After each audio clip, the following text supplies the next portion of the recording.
Hi, we have here with us today Dr. Arya Ansari. He's an assistant professor of human development and family science in the College of Education and Human Ecology. He's also a faculty associate at the Crane Center for Early Childhood Research and Policy. Thank you for joining us, Dr. Ansari. Thank you for having me. Yeah, so my question for you today, we've heard a lot of discussion about what's broken about the early childhood system or what has brought it to this crisis point, even before the pandemic. And I know I've heard you speak before about how we measure both the short and long-term successes of early childhood education. I'm wondering if you can share some of your thinking with us on that topic.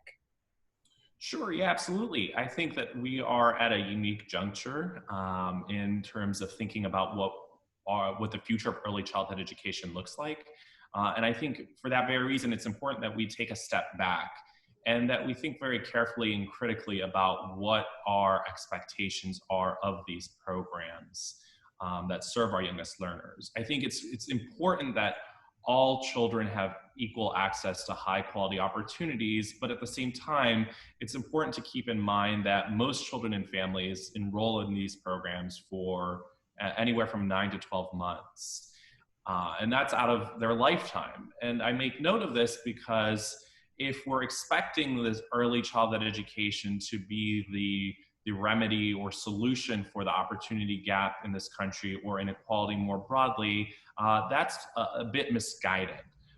We know that the opportunity gap exists well before children enter early childhood education, and the opportunity gap continues to persist once children leave these programs. And so, from my perspective at this point in time, I think it's important that we view early childhood education as a critical component of the in terms of the investments we're making, but that we also make strategic investments in the birth to five space and in K through 12.